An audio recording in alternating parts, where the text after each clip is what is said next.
नमस्कार। भगवान विष्णु से क्यों नाराज हुए नारद, कहानी का दूसरा भाग लीजिए आपके समक्ष प्रस्तुत है। सेठ जी के वहां से जब भगवान विष्णु उसको आशीर्वाद देते हुए निकलते हैं तो नारद जी कहते हैं कि प्रभु, आपने उसको श्राप देने की बजाय, सजा देने की बजाय उसे और धन बढ़ने का आशीर्वाद दे दिया। प्रभु कहते हैं कि आगे चलो, मैं तुम्हें बताता हूं।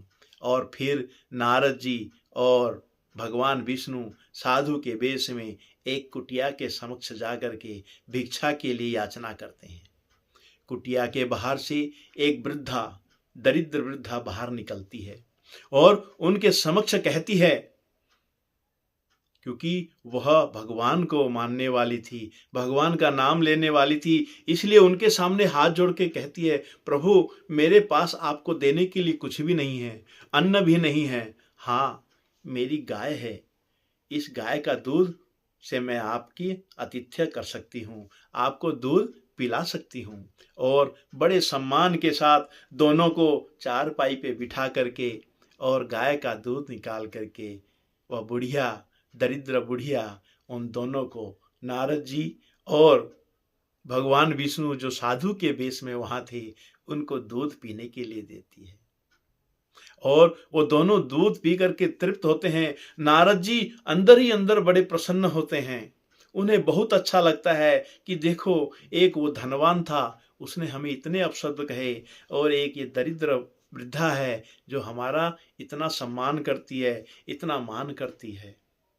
और वो अंदर ही अंदर सोचने लगे नारद जी कि आज से इस बुढ़िया की दरिद्रता निश्चय ही समाप्त हो जाएगी, भगवान इसको कोई ना कोई आशीर्वाद अवश्य देंगे।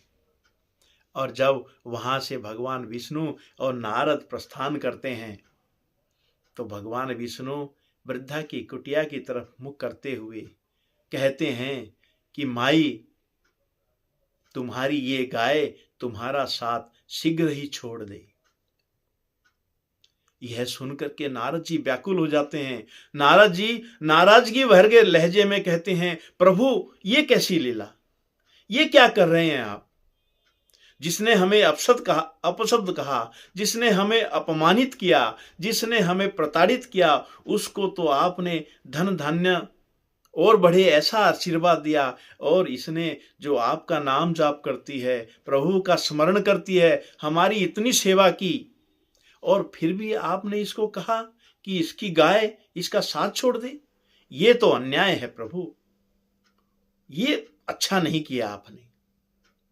भगवान विष्णु नारद जी को कहते हैं, नारद, तुम वही चीज देख रहे हो जो सतही है, जो तुम्हें दिख रहा है उसी की बात कर रहे हो। परंतु नारद, वह सेठ केवल धन की ओर आकृष्ट होता है, उसको सिर्फ धन का लोभ है, और वो धन के लिए ही, वो अंत समय में भी वो हाय धन यानी कि वो पैसा ही चाहिए उसको। इसलिए उसकी अगली योनि सांप की होने वाली है, वो किसी धन की रखवाली करेगा। शास्त्र में लिखा है कि जो अंतिम समय, व्यक्ति का जो अंतिम समय होता है, उस समय अगर वो जिस चीज पर मन लगाता है उसकी अगली योनि वैसी ही होती है, वह सेठ सांप की योनि में आएगा। परंतु इस वृद्धा, ये मेरा नाम जपती है, मेरी पूजा करती है, परंतु अगर ये अंतिम समय में जो इसकी गाय है, क्योंकि इसके पास एक ही गाय है, अंतिम समय में जब इसके प्राण निकलने को होंगे तो इसके प्राण उस गाय में रहेंगे। वो सोचेगी इस गाय का क्या होगा, कौन ले जाएगा, कोई कसाई मार तो नहीं देगा, और फिर इसकी योनि भी वही होगी। इसलिए नारद, मैंने इसका अंत समय सुधारा है, मैंने इसीलिए इसकी गाय को इससे दूर किया है, ताकि ये अंत समय में मेरा स्मरण कर सके और मैं इसे मोक्ष प्रदान कर सकूं, मेरे धाम में ये आ सके, इसीलिए मैंने इसकी गाय दूर की।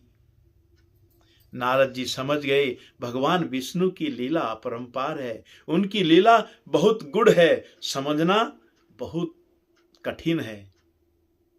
इस कहानी के माध्यम से मैं भी सभी श्रोतागणों को यही बताना चाहता हूँ कि प्रभु भक्ति, प्रभु का नाम श्रवण सदैव रखना चाहिए। हमारा अंत समय जब भी निकट आए, जब अंतिम समय में हम प्रभु का नाम स्मरण करते हैं तो हमें मोक्ष की प्राप्ति होती है, प्रभु का धाम हमें मिलता है।